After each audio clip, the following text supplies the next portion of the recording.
প্রস্তাবিত বাজেট জন আকাঙ্ক্ষা পূরণে সক্ষম হবে কিনা তা নিয়ে সংশয় রয়েছে বলে মন্তব্য করেছেন জাতীয় নাগরিক পার্টি এনসিপির যুগ্ম আহ্বায়ক সরাত তুষার। রাজস্ব লক্ষ্যমাত্রা বেশি হওয়ায় মূল্যস্ফীতি এবং দ্রব্যমূল্য বাড়বে বলেও মত তার। বাজেট মানে তো শুধু কতগুলো ঘোষণা না, আপনাকে এটা বাস্তবায়ন করতে হবে।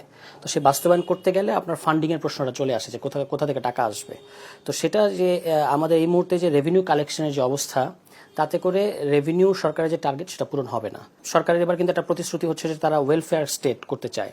তো ওয়েলফেয়ার স্টেট করতে চাইলে আপনি যাদের কাছ থেকে বৈদেশিক যে লোন যাদের কাছ থেকে চান, তারা কিন্তু ওয়েলফেয়ার স্টেট চায় না। তারা চায় সব কিছুতে গভর্নমেন্ট ভর্তুকি কমিয়ে দিক, কিন্তু সরকার কিন্তু ভর্তুকিও দিতে চায়। ফলে আপনি লোন নিতে চাইলে তাদের শর্ত মেনেই আপনাকে লোন নিতে হবে। ফলে আমরা যেটা আশঙ্কা করি, ব্যাপকভাবে মূল্যস্ফীতি বাড়বে। আমাদের যে মধ্যবিত্ত, নিম্ন মধ্যবিত্ত এবং গরিব জনগণ, তাদের উপরে কিন্তু এই যে ইকোনমিক সরকারের যে প্ল্যান, এটার বোঝা বা ধাক্কা এটা পড়তে যাচ্ছে।